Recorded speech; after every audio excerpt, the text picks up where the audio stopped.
দাঁড়াও দাঁড়াও, একটু দেখে যাও। ড্রাগন ফলের মৌসুম পুরোপুরি শেষ হওয়ার আগে এই রেসিপিটা একবার না বানালে পস্তাতেই হবে। তো বন্ধুরা, আজকে আমার মা, বৌদি আর আমি মিলে ড্রাগন ফলের দু রকম রেসিপি বানাবো। প্রথমে বানাবো স্টিম করে ড্রাগন ফলের পিঠে, আর পুর দিয়ে, নারকেলের পুর দিয়ে তেলে ভাজা পিঠে। তো প্রথমে একটা বিগ সাইজের ড্রাগন ফল ভালো করে ধুয়ে কেটে নিচ্ছি। এরপর পরিমাণ মতো আটা নিয়েছি, তারপর ড্রাগন ফলটা পেস্ট করে নিয়েছি। এরপর ড্রাগন ফলের জুস আর আটা ভালো করে মেখে দিচ্ছে আমার বৌদি। খুব ভালো করে মেখে নিতে হবে, না কোনো রকম তেল ভাগিয়ে দিতে হবে না, এমনি ভালো করে মেখে নিলে হবে। একটা স্মুথ ডো বানিয়ে নিলে এই খাবারটা খেতে খুব ভালো লাগবে। তো বন্ধুরা, আমি রিমিস ডেইলি লাইফে তোমাদের সকলকে স্বাগত জানিয়ে আজকের ভিডিও শুরু করছি। হ্যাঁ, ভিডিও শুরু করে দিয়েছি। তো বন্ধুরা, তোমাদের যদি আমার রেসিপিগুলো ভালো লেগে থাকে আমার চ্যানেলটি অবশ্যই সাবস্ক্রাইব করবে, লাইক করবে আর কমেন্ট করতে ভুলবে না।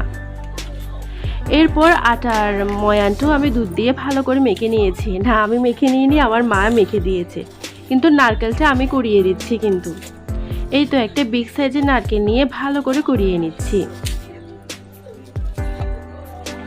না শুধু আমাকে বকা দিতে হবে না, বৌদি আর মাকে আমিও হেল্প করে দিয়েছি। এই তো নারকেলের পুরটা আমি বানিয়ে দেব। এরপর নারকেল, মিঠা আর গুঁড়ো দুধ ভালো করে মেখে নিচ্ছি। আমি নারকেলের পুর বানালে আগে দুধ দিয়ে, মানে লিকুইড মিল্ক, তারপর গুঁড়ো দুধ দিয়ে আগে হাত দিয়ে ভালো করে মেখে নিই, তাহলে অনেকক্ষণ ধরে রান্না করতে হয় না, যেহেতু নারকেলটা আগে থেকে সফট হয়ে যায়। এরপর একটু সময় নিয়ে হালকা আঁচে নাড়াচাড়া করে একটা নারকেলের পুর রেডি করতে হবে। এমনি নারকেলের পুরটা খেতে যা টেস্টি হয়েছে না, আমি তো মাঝে মধ্যে একটু খেয়ে নিয়েছি। না ঠান্ডা করেই খেয়েছি। এই ড্রাগন ফলের পিঠা বানানোর আইডিয়াটা আমার মাই দিয়েছে। তো আগে পিঠাটা মায় বানিয়ে দেখাচ্ছি কিভাবে করতে হবে। ড্রাগন ফলের ডোটা কিছুটা লুচি পুরি সাইজে কেটে নিয়ে মাঝখানে নারকেলের পুরটা দিয়ে দিচ্ছি। এই তো বেশ কিছুটা দিতে হবে। এরপর পুলি পিঠা শেপে বানিয়ে নিতে হবে। এই তো মা বানিয়ে দিচ্ছে।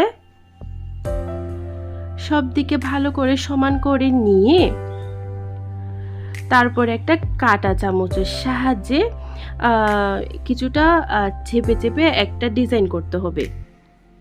দেখো নাকি ডিজাইন হচ্ছে।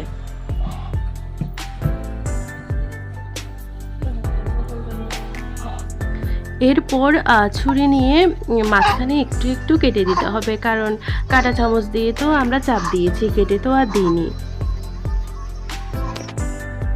এরপর আঙুলের সাহায্যে চারটা করে পাপড়ির শেপে বানাতে হবে। দেখো বন্ধুরা, এটা দেখতেও অনেকটা সূর্যমুখী ফুলের মতো লাগছে। তো একটু সময় নিয়ে এই শেপে বানিয়ে নিলেই হয়ে যায়। আর আমি আজকে মোমো মেকারে এই ড্রাগন ফলের পিঠাগুলো সেদ্ধ করে নেব। তো আমি আগে পানিটা গরম করতে দিয়েছি, এখন যেদিকে স্টিম আসছে ওইদিকে পিঠাগুলো দিয়ে দিচ্ছি।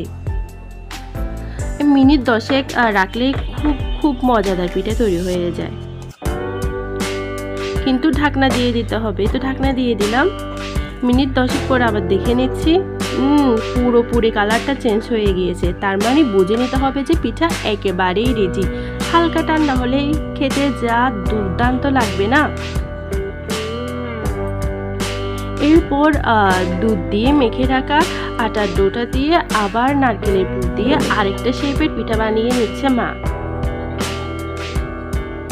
এই তো এভাবে ঘুরিয়ে পিঠাটা বানিয়ে নিতে হবে।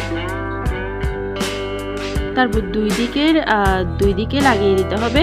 এরপর কাঁচের সাহায্যে কেটে নিতে হবে। এই কেটে নিয়ে একটা শেপ হয়ে যাবে, খুব সুন্দর লাগে পিঠাটা দেখতে। এই পিঠাটা স্টিম করব না, এই দুই রকম পিঠাগুলো সরাসরি ডুবো তেলে ভালো করে ফ্রাই করে নিচ্ছি। দেখো এই পিঠাগুলো একটু সময় নিয়ে ভাজতে হয়, সাথে সাথে ভেজে নিলে না একটু পরে কেমন জানি নেতিয়ে পড়ে। মুচমুচে ভাবটা রাখার জন্য একটু সময় নিয়ে ভাজলেই খুব ভালো। তো ভালো থেকো সবাই, আমার রেসিপি কেমন হয়েছে জানিও।